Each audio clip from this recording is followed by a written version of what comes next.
Welcome to Srivastava classes. तो भाई आज मैं आप लोगों को सेकेंड सेमेस्टर की बीए प्रोग्राम की भाई पोल साइंस कराने वाला हूँ। आप लोगों की बुक का नाम है भाई Indian government and politics, Hindi में बोले तो भाई भारत सरकार और राजनीति। इस बुक का भाई मैं ऑलरेडी आप लोगों को फर्स्ट यूनिट का फर्स्ट चैप्टर जो है कंप्लीट करा चुका हूँ, जिस वीडियो का लिंक जो है नीचे डिस्क्रिप्शन में मिल जाएगा। साथ ही साथ भाई और भी सब्जेक्ट्स हमने इस चैनल पर ऑलरेडी पढ़ा रखे हैं, सारी प्लेलिस्ट का लिंक नीचे डिस्क्रिप्शन में मिल जाएगा। आज भाई हम फर्स्ट यूनिट का सेकंड चैप्टर जो है करने वाले हैं, जिसमें आप लोगों को मौलिक अधिकार और राज्य के नीति निर्देशक तत्वों के बारे में पढ़ाया गया है। बाकी का सिलेबस भी भाई आप देख सकते हैं, ये सामने आप लोगों के यहाँ पे लिख रखा है, हिंदी और इंग्लिश दोनों मीडियम में। इसमें टोटल आप लोगों की 9 यूनिट्स जो है दी गई हैं। अब भाई आप लोगों की स्क्रीन पे मेरा इंस्टाग्राम का यूजर नेम आ रहा होगा, यहाँ पे मुझे फॉलो अप जरूर करिएगा और अपने डाउट्स जो है यहाँ पे आप अपने क्लियर अप कर सकते हैं। अदरवाइज अपना प्यार और सपोर्ट दिखाने के लिए भी यहाँ पे जरूर आइएगा। चैप्टर स्टार्ट करने से पहले भाई मैं आप लोगों को एक चीज बताना चाहूंगा, आप हमारा टेलीग्राम ग्रुप जरूर ज्वाइन कर लीजिएगा, लिंक नीचे डिस्क्रिप्शन में मिल जाएगा उसका।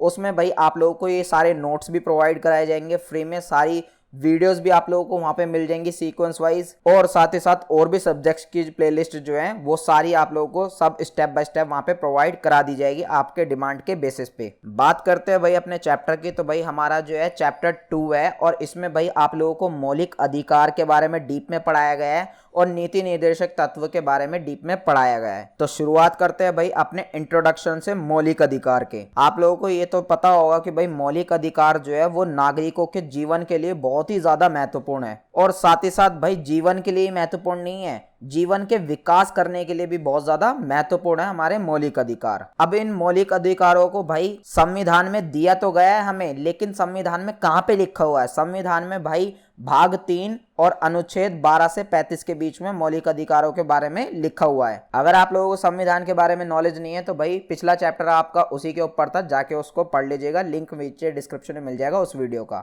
अब टोटल भाई हमारे जो मौलिक अधिकार है वो शुरू में तो भाई टोटल 7 मौलिक अधिकार हुआ करते थे, जो यहाँ पे मेंशन है आप लोगों के सामने। लेकिन 1978 में भाई 44वें संविधान संशोधन के तहत भाई आप लोगों का ये 7वां जो है ना संपत्ति का अधिकार, इसे हटा दिया गया मौलिक अधिकारों से और इसे फिर नॉर्मल अधिकार में रख दिया गया। यानी कि अब आप लोगों के टोटल सिर्फ और सिर्फ 6 मौलिक अधिकार जो है बचे हैं। तो टेंशन मत लो भाई, स्टेप बाय स्टेप इन सारे मौलिक अधिकारों को डीप में पढ़ते हैं अब स्टेप बाय स्टेप। तो सबसे पहले जो है भाई आप लोगों का है वो है समानता का अधिकार। वैसे इसे समता का अधिकार बोला जाता है, समता का मतलब समानता ही है, ठीक है ना। तो इसके बारे में भाई संविधान में हमें अनुच्छेद 14 से 18 के बीच में जो है लिखा हुआ मिल जाएगा। अब इस मौलिक अधिकार के तहत भाई क्या क्या चीजें होती हैं? पहली तो भाई कानून के समक्ष समानता, यानी कि भाई कानून जो है वो सभी के लिए इक्वल रहेगा, एक बराबर रहेगा, और किसी भी जाति, धर्म, लिंग या स्थान के आधार पर जो है कानून में किसी के साथ भी भेदभाव नहीं किया जाएगा। और क्या प्रावधान किए गए हैं? और भाई कानूनों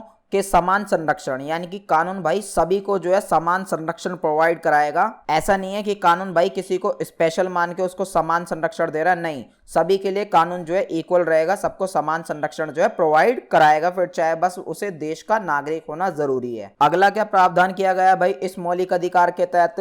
धर्म, जाति, लिंग या स्थान के आधार पर किसी के साथ भाई भेदभाव करना जो है वो बैन कर दिया गया है। यानी मान लो आप लोगों के साथ कोई धर्म के आधार पे या जाति के आधार पे या लिंग के आधार पे या स्थान वगैरह के आधार पे कोई भेदभाव किया जाता है, तो भाई आप इसके खिलाफ जाके कोर्ट में जो है मुकदमा चलवा सकते हो, उस पर केस कर सकते हो, क्योंकि भाई ये जो है आप लोगों का मौलिक अधिकार है, समानता का अधिकार, या इसे समता का अधिकार भी आप बोल सकते हो। तो भाई भेदभाव को पूरी तरीके से बैन कर दिया इस अधिकार के तहत। साथ ही साथ भाई दुकान, होटल, कुओं, तालाबों और स्नान घाटों, सड़कों आदि में प्रवेश करने से भी भाई, यानी कि भाई सार्वजनिक जगहों में से किसी को भी प्रवेश करने से रोका नहीं जाएगा। आप किसी भी सार्वजनिक दुकान में जा सकते हैं, किसी भी सार्वजनिक होटल में जा सकते हैं, किसी भी कुएं से पानी पी सकते हो, तालाब को एंजॉय कर सकते हो, या स्नान घाट वगैरह जो होते हैं वहां पे जा सकते हो, किसी भी सड़क वगैरह पे जा सकते हो। इसके अलावा और भी जो सार्वजनिक जगह होती है ना, जो सबके लिए बनाई गई होती है, तो वहां पे भी आप लोगों से कोई भी भेदभाव जो है नहीं किया जाएगा। और अगर आप लोगों से कोई भाई भेदभाव करता है तो उसके खिलाफ आप जो है मुकदमा चला सकते हो इस समानता के अधिकार के तहत। साथ ही साथ और क्या प्रावधान किया गया है भाई? समानता के अधिकार के तहत छुआछूत का अंत कर दिया गया। पहले क्या होता था भाई, पहले के टाइम पे जो है जो उच्च जाति के लोग हुआ करते थे ना, तो वो निम्न जाति के लोगों को छूने तक को पाप मानते थे, अपमान मानते थे, यहाँ तक कि भाई देखना भी पसंद नहीं करते थे। ये सब चीजें आप लोगों ने हिस्ट्री में पढ़ी होगी। तो अब इस चीज को भी जो है खत्म कर दिया गया है इस मौलिक अधिकार के तहत, यानी कि अब सबको जो है समान बना दिया गया है। छुआछूत जो हुआ करती थी पहले, उस सबको खत्म कर दिया है। साथ ही साथ उपाधियों का भी अंत जो है कर दिया गया है। उपाधियां इन द सेंस, मान लो किसी को स्पेशल अवार्ड या सम्मान वगैरह दिया जाता था, जैसे कि पहले के टाइम पे राजा क्या होते थे, वो अपने नाम के आगे कभी महान लगा लिया करते थे, कोई सम्राट लगा लिया करता था, या कोई देवपुत्र लगा लिया करता था। तो अब इन सारी चीजों को जो है खत्म कर दिया गया। और भी जैसे उपाधियां होती है, जैसे पहले के टाइम पे भाई बहुत से लोगों को जो है अपने मालिक वगैरह को या अपने राजा वगैरह को जो है बहुत सारी भेंट वगैरह देनी पड़ती थी, बहुत सारे गिफ्ट के तौर पर देने पड़ते थे। तो ये सारी चीजें जो है सब खत्म कर दी गई यहाँ पे। साथ ही साथ मान लो इन केस आप लोगों को भाई किसी दूसरे देश से उपाधि दी जा रही है, तो उस चीज को भी आप जो है नहीं ले सकते हो। और साथ ही साथ मान लो किसी दूसरे देश से आपको कोई पोस्ट पे बिठाया जा रहा है, तो आप भाई बिना राष्ट्रपति की परमिशन के जो है उस पोस्ट पे भी नहीं बैठ सकते हो, उस उपाधि को नहीं ले सकते हो। और ये सब भाई इसलिए करिए ताकि सारे लोगों के बीच में जो है समानता आ जाए, इक्वालिटी आ जाए। आई होप आप लोगों को शॉर्टली जो है बहुत अच्छे से समझ में आ गया होगा। पेपर में आप इसे एक्सटेंड करके लिख दीजिएगा। अगर आप लोगों को नहीं पता भाई कैसे एक्सटेंड करना है, क्या होगा इसका, तो टेंशन लेने की जरूरत नहीं है भाई। इन्हीं नोट्स में भाई आप लोगों को आगे मैंने ये समानता का अधिकार बहुत अच्छे से हर एक चीज जो है स्टेप बाय स्टेप डिफाइन करिए सारी। तो नोट्स का लिंक भाई आप लोगों को नीचे डिस्क्रिप्शन में मिल जाएगा, या टेलीग्राम ग्रुप का भी नीचे डिस्क्रिप्शन में मिल जाएगा। वहां से इन आप नोट्स को फ्री में एक्सेस कर सकते हो और उन नोट्स से आप डीप में पढ़ सकते हो। रही बात भाई स्वतंत्रता के अधिकार की, दूसरा जो अधिकार है हमारा वो है स्वतंत्रता का अधिकार। तो इसके बारे में भाई अनुच्छेद 19 से 22 के बीच में लिखा हुआ है हमारे संविधान में। इस मौलिक अधिकार के तहत क्या क्या प्रावधान किए गए हैं भाई। पहला प्रावधान तो ये किया गया है कि भाई हमें व्यक्तिगत स्वतंत्रता का अधिकार है। कहने का मतलब है हम अपनी पर्सनल जो मुद्दे होते हैं उनमें खुद के डिसीजन ले सकते हैं। जैसे कि फॉर एग्जाम्पल भाई हमारे घर का कोई मैटर है, हमारी पर्सनल लाइफ का कोई मैटर है, तो उसमें हम स्वतंत्र हैं, हमारे पास व्यक्तिगत स्वतंत्रता है। दूसरा क्या प्रावधान किया गया है इस मौलिक अधिकार के तहत भाई, भाषण और अभिव्यक्ति का अधिकार। यानी कि भाई हम लोगों को ये अधिकार दिया गया है कि हम जो है किसी भी मुद्दे पे भाषण दे सकते हैं और अपने विचार जो है प्रकट कर सकते हैं, अपनी अभिव्यक्ति जो है उस पे दे सकते हैं। अगला प्रावधान जो किया गया है वो है भाई शांतिपूर्ण ढंग से जमा होने और सभा करने का अधिकार। यानी कि हम भारत में कहीं भी भाई शांतिपूर्ण ढंग से जो है सभा कर सकते हैं, जम सकते हैं, वहां पे जाके मतलब लोगों का समूह बना सकते हैं। लेकिन भाई वो सारी चीजें शांतिपूर्ण तरीके से होनी चाहिए। ऐसा नहीं है कि भाई तुम लोगों ने बहुत सारे लोग लेगा और वहां पे जाके भाई तुम हड़ताल वगैरह पे उतर आओ, तो ये सब चीजें नहीं चलेंगी। या हिंसा वगैरह आप लोग जो है उसको यूज नहीं कर सकते, फिर आप लोगों के खिलाफ कार्रवाई हो जाएगी। अगला जो प्रावधान किया गया है वो है भाई संगठित होने का प्रावधान। संगठित यानी कि आप भाई संगठन बना सकते हो, अपना ग्रुप बना सकते हो बहुत सारे लोगों के साथ मिलकर या कुछ लोगों के साथ मिलकर। कोई भी दिक्कत इससे किसी को भी नहीं होगी। लेकिन ये सारी चीजें भाई शांतिपूर्ण तरीके से होनी चाहिए, और जो ग्रुप आप बनाओगे उसमें भाई हिंसा जैसा कोई भी काम नहीं होना चाहिए, और दूसरों का स्वतंत्रता का हनन जो है बिल्कुल भी नहीं होना चाहिए। अगला जो प्रावधान किया गया है वो है भाई कहीं भी आने जाने का अधिकार है आप लोगों को। पूरे भारत में आप किसी भी एरिया में जहां पे सरकार अलाउड करती है वहां पे इजीली जा सकते हो। इस चीज में आप लोगों के साथ कोई भी भेदभाव नहीं किया जाएगा। जहां जहां सरकार ने अलाउड किया हुआ है वहां वहां देश का हर एक नागरिक जो है कहीं भी आ जा सकता है। साथ ही साथ भाई देश के किसी भी हिस्से में रहने या बसने का अधिकार भी है भाई, पूरी स्वतंत्रता है हमें। आप खुद सोचो, दिल्ली से अभी तुम हरियाणा जाके बसना चाहो या हरियाणा से यूपी जाके बसना चाहो तो कोई मना थोड़ी कर देगा, नहीं भाई, क्योंकि ये हमारा मौलिक अधिकार है। तो हम पूरे भारत देश में कहीं भी जो है जाके बस सकते हैं, कोई दिक्कत नहीं है। साथ ही साथ भाई हम जो काम करना चाहते हैं, हम जो पेशा करना चाहते हैं या कोई भी व्यापार करना चाहते हैं तो वो भी हम कर सकते हैं। ये भी हमारा एक मौलिक अधिकार में आता है। बट इसका मतलब ये नहीं है कि भाई आप जो है गलत काम करने शुरू कर दो, यानी कि ड्रग्स वगैरह बेचने शुरू कर दो या हथियार वगैरह सप्लाई करना शुरू कर दो। नहीं भाई, जो काम लीगल है सरकार की दृष्टि से या कानून की दृष्टि से, उन सारे कामों को आप कर सकते हो।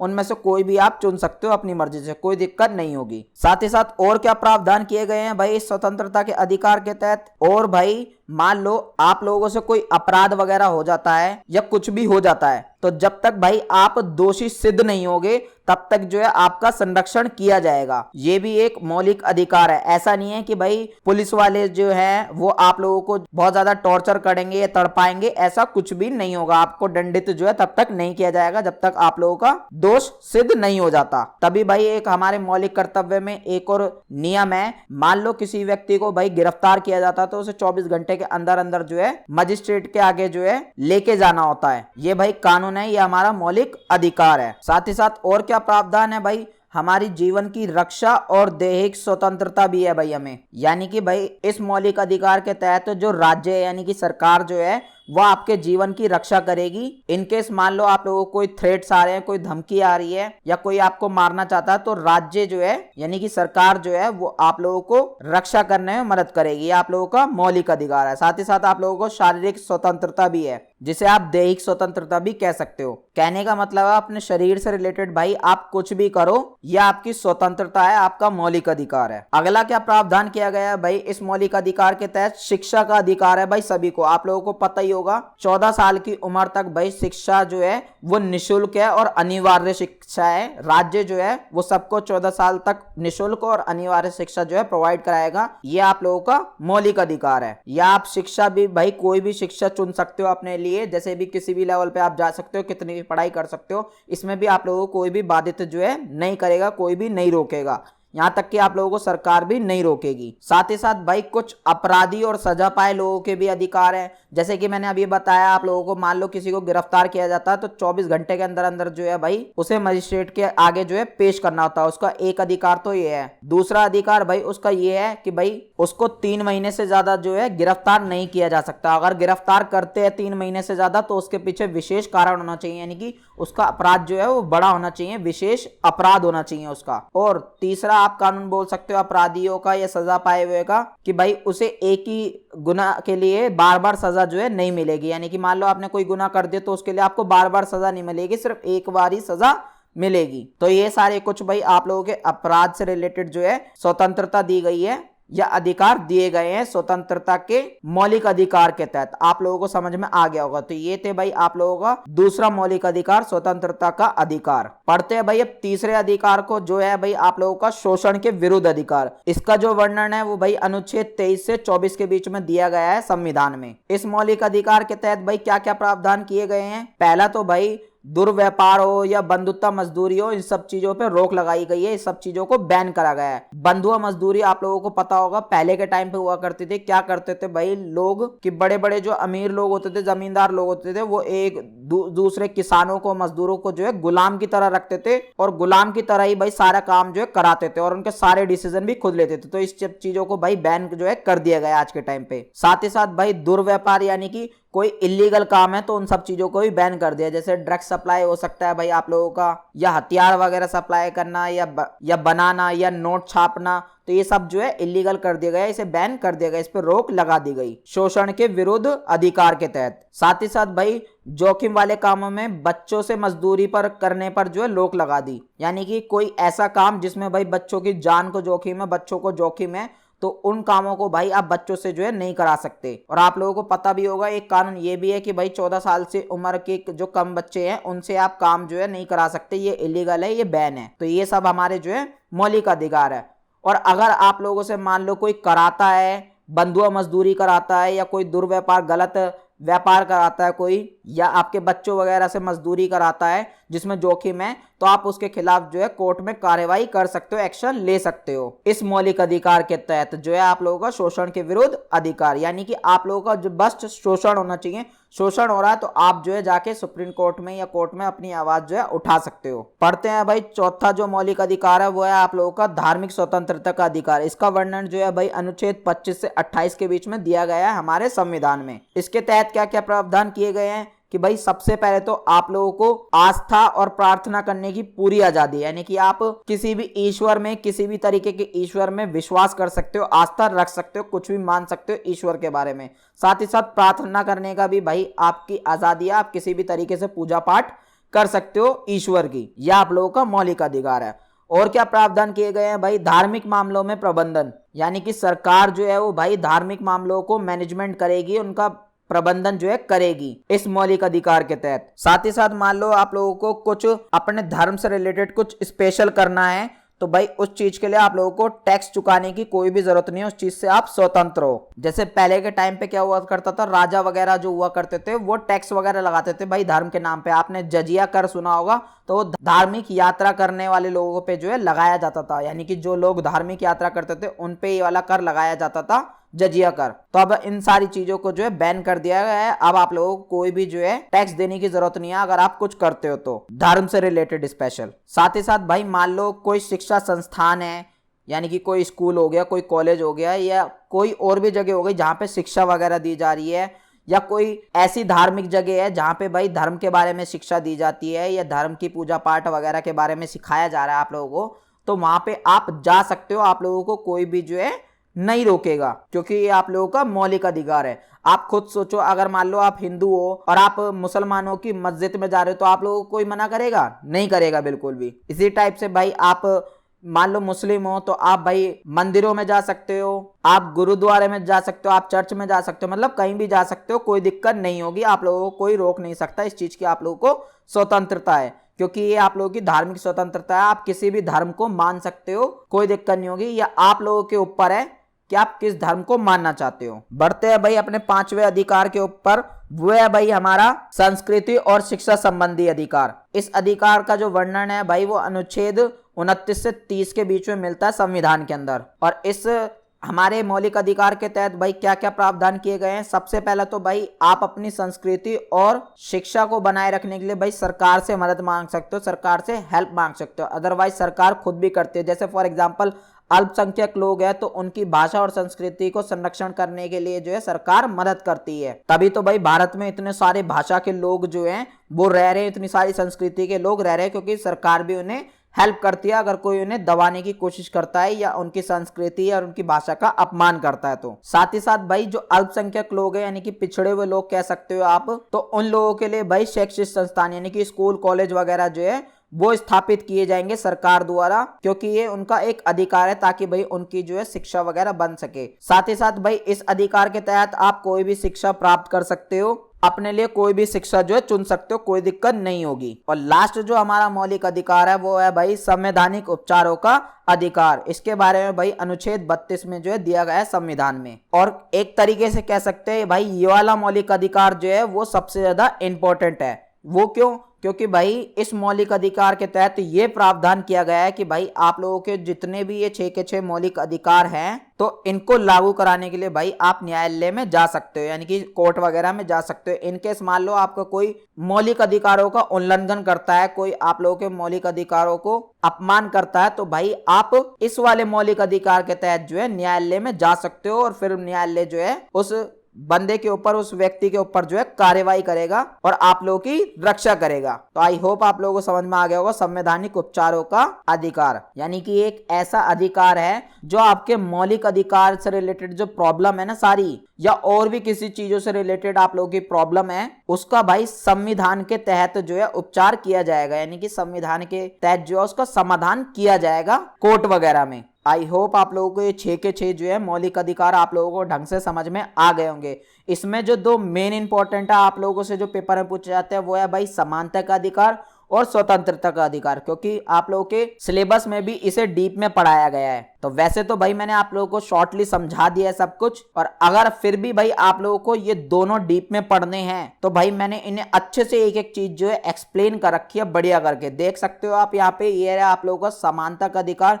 इसे बहुत अच्छे से मैंने हर एक चीज जो है एक्सप्लेन करी है इजी लैंग्वेज में, तो इसे आप पढ़ सकते हो। नोट्स का लिंक नीचे डिस्क्रिप्शन में मिल जाएगा, अदरवाइज टेलीग्राम ग्रुप पे मिल जाएगा। साथ ही साथ स्वतंत्रता का अधिकार भी आप यहाँ पे देख सकते हो बहुत अच्छे से। इसे भी डीप में मैंने हर एक चीज बताई है, एक्सप्लेन करी है, जिसमें आप लोगों को हर एक चीज इजीली जो है समझ में आ जाएगी। और क्वेश्चन जो है वो भी भाई सिर्फ इन 2 ही मौलिक अधिकारों से बनते हैं, या तो फिर समानता का मौलिक अधिकार से या स्वतंत्रता के मौलिक अधिकार से। तो इनको डीप में पढ़ना है तो आप पढ़ लीजिएगा। वैसे जितना मैंने समझाया सब वो ही लिखा हुआ है, बस थोड़ी खोल के बातें आप लोगों को बताई गई हैं अच्छे से, तो आप जैसे मैंने शॉर्टली बताया उन्हें भी याद रख सकते हो। बात करते हैं भाई अपने नेक्स्ट टॉपिक की, जो है भाई इस चैप्टर का हमारा राज्य के नीति निर्देशक तत्व। तो पहले तो भाई ये समझो ये नीति निर्देशक तत्व है क्या। तो भाई ये हमारे कुछ ऐसे अधिकार है जिन्हें राज्य लागू करती है। अभी तक जो मौलिक अधिकार हम पढ़ रहे थे उन्हें भाई राज्य लागू नहीं करती, उन्हें संविधान लागू करता है, उन्हें सुप्रीम कोर्ट लागू करता है। लेकिन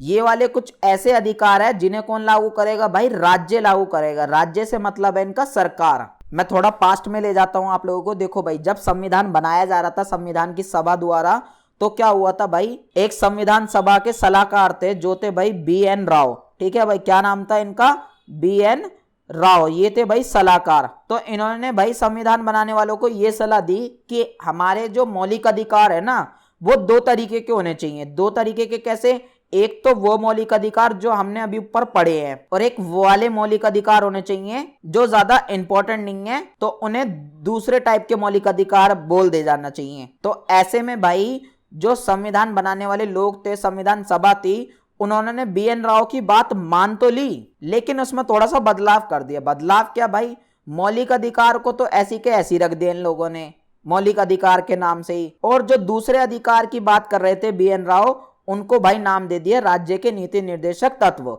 और उसका यह प्रावधान कर दिया कि भाई इन अधिकारों को कौन लागू करेगा, राज्य लागू करेगा, जनता के विकास के लिए, जनता के कल्याण के लिए। तो आप लोगों को समझ में आ गया होगा, ये नागरिकों के वो अधिकार होते हैं जिन्हें भाई राज्य यानी कि सरकार लागू करती है जनता के कल्याण के लिए, जनता के विकास के लिए। जबकि जो मौलिक अधिकार थे भाई ये हमारे सुरक्षा के लिए थे, एक तरीके से देखे तो आई होप आप लोगों को राज्य के नीति निर्देशक तत्व का मतलब समझ में आ गया होगा। अब भाई इसका जो प्रावधान है वो हमने आयरलैंड के संविधान से लिया था, यानी कि ये चीज जो है हमने कहां से उठाई थी, आयरलैंड के संविधान से कॉपी करी है, एक तरीके से कह सकते हैं। और भारत के संविधान में बात करें तो भाई इसके बारे में वर्णन कहां पे मिलता है, तो संविधान के भाग 4 में आप लोगों को देखने के लिए मिल जाएगा, अनुच्छेद 36 से 51 के बीच में इसके बारे में लिखा हुआ है भारत के संविधान में। साथ ही साथ भाई एक चीज और याद रखना, ये जो मौलिक अधिकार थे अभी आपने पढ़े, तो इनका कोई हनन वगैरह करता है तो भाई आप जो है न्यायालय में जा सकते हो, यानी कि इन मौलिक अधिकार के मुद्दों पे आप न्यायालय में जा सकते हो। लेकिन ये जो राज्य के नीति निर्देशक तत्व हैं इन्हें आप भाई न्यायालय में चुनौती नहीं दे सकते, यानी कि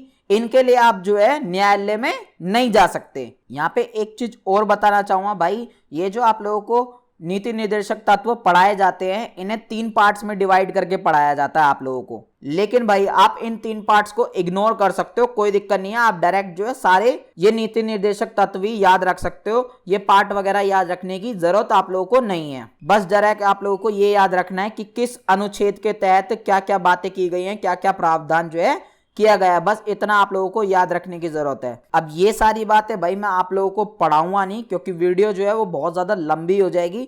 तो आप अधिकार जो है खुद से पढ़ लीजिएगा, आप लोगों को इजीली समझ में आ जाएगी, कोई दिक्कत नहीं होगा। मेन जो कॉन्सेप्ट था भाई नीति निर्देशक तत्वों का मैंने आप लोगों को समझा दिया। अब जस्ट आप लोगों को अधिकार पढ़ने हैं अपने, और कुछ नहीं पढ़ना। तो ये अधिकार आप लोगों को सारे अनुच्छेद वाइज मैंने जो है स्टेप बाय स्टेप दे रखे हैं, तो नोट्स लिंक नीचे डिस्क्रिप्शन में मिल जाएगा, उनसे आप खुद से पढ़ के समझ लीजिएगा। सारे इजी लैंग्वेज में मैंने लिख रखे हैं। हम बात करते हैं अपने नेक्स्ट टॉपिक की, जो है भाई हमारे नीति निर्देशक तत्वों की आलोचना है। यानी कि जो हमारे नीति निर्देशक तत्व है ना भाई, इनकी कुछ लोगों ने आलोचनाएं भी करी हैं, कुछ लोगों ने बुराई भी करी है, यानी इनके बारे में कुछ बुरा बुरा भी बोला है। तो वो क्या बोला है भाई पढ़ लेते हैं, क्योंकि पेपर में अगर मान लो इनकेस आप नीति निर्देशक तत्व के बारे में लिखते हो तो ये आलोचनाएं अगर आप ऐड करते हो तो आप लोगों का आंसर जो है एकदम बढ़िया हो जाएगा। तो पहली बुराई तो भाई लोगों ने यही बोल के कर दी नीति निर्देशक तत्वों की कि भाई इन्हें जो है कोर्ट में चुनौती नहीं दी जा सकती, यानी कि कोर्ट में इनसे रिलेटेड जो है बात नहीं की जा सकती है नीति निर्देशक तत्वों से। जबकि तुमने भाई जो मौलिक अधिकार थे उनके हनन होने पर तुम भाई कोर्ट वगैरह में जा सकते हो। तो लोगों ने यही बोल के जो है बुराई करी है कि भाई ऐसा क्यों नहीं, नीति निर्देशक तत्वों को भी ऐसा होना चाहिए था। बढ़ते हैं भाई दूसरी बुराई की तरफ। दूसरी बुराई क्या करी है भाई, दूसरी बुराई भाई ये करी है लोगों ने, ये बोलते हैं कि भाई नीति निर्देशक तत्व जो है ना, ये एक भाई नए साल पर जो हम संकल्प लेते हैं, यानी कि एक तरीके का वादा करते हैं ना खुद से नए साल पर कि भाई अब हम इस साल ये करके दिखाएंगे, हम इस साल ये करेंगे, पूरी साल ऐसा करेंगे। नए साल पर हम लेते हैं ना भाई ऐसे संकल्प। तो लोगों ने कहा है कि भाई ये नीति निर्देशक तत्व जो है बिल्कुल उसी की तरह है। हम संकल्प तो ले लेते हैं लेकिन ये फिर अगले दिन ही टूट जाते हैं। अब ये कंपेयर क्यों करा है भाई इस चीज से? क्योंकि भाई ये जो नीति निर्देशक तत्व है ये लागू कौन करता है भाई? ये सरकार लागू करती है अपनी इच्छा से लोगों के कल्याण के लिए। और आप लोगों को पता है भाई सरकारें जो क्या करती हैं भाई, चुनाव के समय तो क्या करती है, बहुत बड़े बड़े वादे कर देती है, बहुत बड़े बड़े संकल्प ले लेती है, जैसे हम नए साल पे संकल्प लेते हैं। लेकिन चुनाव खत्म होने के बाद ही वो सारे वादे जो है, वो सारे संकल्प जो है खत्म हो जाते हैं, बेकार हो जाते हैं, उनमें फिर ध्यान नहीं देती हैं सरकारें। तो आई होप आप लोगों को दूसरी बुराई या दूसरी आलोचना आप कह सकते हो समझ में आ गई होगी। बात करते हैं तीसरी की। तो बहुत से लोग भाई ये बोलते हैं कि नीति निर्देशक तत्वों से ना भाई बहुत सारी समस्याएं उत्पन्न हुई हैं, और ये जो नीति निर्देशक तत्व दे दिए हैं ये भाई क्रमबद्ध में नहीं है, यानी कि स्टेप बाय स्टेप नहीं है, सब आगे पीछे जो है दे रखा है। तो ये चीज ठीक नहीं है, ऐसे करके भी भाई बुराई करी है कुछ लोगों ने। अगली जो है भाई वो ये है कि भाई लोगों ने ये बोल के बोला है कि भाई गांधीवादी सिद्धांत जो है वो सिर्फ कागजों में दिखता है, यानी कि भाई हमने अभी आप लोगों को बताया था जो नीति निर्देशक तत्व होते हैं ये सरकारें लागू करती हैं ताकि लोगों की भलाई हो सके, जनता का कल्याण हो सके, जनता का विकास हो सके। और गांधी जी भी भाई ऐसे ही कहते थे कि भाई हमें लोगों का भलाई के बारे में सोचना चाहिए, लोगों का विकास करना चाहिए। लेकिन क्या एक्चुअल में ऐसा है? तो भाई आलोचना वाले लोगों ने यही बोला है कि एक्चुअल में ऐसा बिल्कुल भी नहीं है। क्यों? क्योंकि भाई अभी भी ये देखने के लिए मिलता है कि गांव के लोग जो है अभी भी बहुत ज्यादा विकसित नहीं है, बहुत ज्यादा उनका विकास अभी भी नहीं हुआ है। साथ ही साथ भाई बेरोजगार जो है वो बहुत ज्यादा अभी भी हो रहे हैं युवा, और ऊपर से राज्य सरकार और केंद्र सरकार दोनों जो है युवाओं को रोजगार देने में अभी तक सफल जो है नहीं हो पाएंगे। और इसके साथ साथ भाई जैसे दलित लोग होते हैं और जो विकलांग लोग होते हैं उनका भाई जीवन स्तर सुधारने के लिए भी अभी तक सफल नहीं हो पाई हैं हमारी सरकारें। तो फिर भाई ये नीति निर्देशक तत्वों का हो क्या रहा है आप खुद सोचिए। तो इस तरीके से बुराई करी है भाई आलोचकों ने। आई होप आप लोगों को समझ में आई होगी। अगली है भाई हमारी फिफ्थ कि भाई नीति निर्देशक तत्व अगर आप पढ़ोगे तो उसमें एक बात और बोली गई है कि भाई राज्य को क्या है, जो भी विवाद वगैरह होते हैं वो सारे शांतिपूर्ण तरीके से सुलझाने चाहिए। लेकिन क्या एक्चुअल में ऐसा है? क्योंकि अगर हम भारत की ही बात करें, भारत ने भाई अपने पड़ोसी देशों के साथ जैसे पाकिस्तान हो गया, चीन हो गया, उनके साथ भाई भारत का सीमा विवाद हुआ था, तो उसी पे भारत का क्या हो गया, युद्ध हो गया, बातचीत वगैरह कुछ भी नहीं की गई। तो यहाँ पे एक तरीके से यही क्या कि बुराई की गई है कि भाई नीति निर्देशक तत्व में तो ये बोला गया है कि भाई हमें सरकार जो है उसको विवादों को शांतिपूर्ण तरीके से सुलझाना चाहिए। लेकिन भाई अगर हम पास्ट उठा के देखें तो पाकिस्तान और चीन के साथ ऑलरेडी युद्ध हो चुका है हमारा, कोई बातचीत वगैरह जो है उस मुद्दों पे नहीं हुई थी। तो ऐसा भाई बुराई करने वाले लोगों ने बोला है नीति निर्देशक तत्वों के बारे में। आई होप आप लोगों को समझ में आया होगा। इंपॉर्टेंट टॉपिक है भाई ये, तो पेपर में भाई ऐड जरूर करना अगर आप लोगों से नीति निर्देशक तत्वों के बारे में पूछे, क्योंकि भाई ये नीति निर्देशक तत्व इतने सारे आप लोग अनुच्छेद याद रख पाओ या न रख पाओ, क्योंकि अगर फिर ये आलोचना ऐड कर दोगे तो आप लोगों का आंसर जो है अच्छा बन जाएगा। और ये जो इंट्रोडक्शन में बातें बताई थी मैंने, ये सारी चीजें लिख दोगे तो आंसर और बढ़िया हो जाएगा। और दो चार ज्यादा नहीं, अगर सारे भी ये सारे याद ना कर पाओ तो कुछ बातें तो आप लोगों को याद रह जाएंगी, तो आप उन सारी बातों को लिख सकते हो। एक चीज और समझाऊंगा भाई, हो सकता है आप लोगों को ये चीज याद ना हो कि अनुच्छेद इसमें ये बात थी, अनुच्छेद इसमें ये बात थी, तो जस्ट लिखने का तरीका यही है, जो जो बातें बस याद रहे आप लोगों को तो ये लिखना कि भाई हेडिंग डालना अपने राज्य के नीति निर्देशक तत्व और डायरेक्ट भाई बातें लिखने शुरू कर देना, अनुच्छेद वगैरह जो है मत लिखना। क्योंकि अनुच्छेद अगर आपने गलत अनुच्छेद मिक्सअप कर दिया आपस में तो भाई आप लोगों के मार्क्स वगैरह जो कट जाएंगे। और अगर आप लोगों को भाई कंफर्म हो कि इस अनुच्छेद में ये बात लिखी गई तो फिर आप लिख ही देना, ठीक है भाई। तो बस भाई आप लोगों का चैप्टर जो है यहाँ पे फिनिश हो गया है। नोट्स का लिंक नीचे डिस्क्रिप्शन में मिल जाएगा। टीचिंग में कुछ कमी लगी हो तो प्लीज नीचे कमेंट बॉक्स में बताना, और अगर टीचिंग पसंद आई हो तो प्लीज एक प्यारा सा कमेंट और लाइक जरूर छोड़ के जाना मेरी मोटिवेशन के लिए। हमारे टेलीग्राम ग्रुप को ज्वाइन करना मत भूलना, लिंक नीचे डिस्क्रिप्शन में मिल जाएगा। मेरे को इंस्टाग्राम पे फॉलो करना मत भूलना, लिंक नीचे उसका भी डिस्क्रिप्शन में मिल जाएगा। मिलते हैं नेक्स्ट वीडियो में। जय हिंद, जय भारत।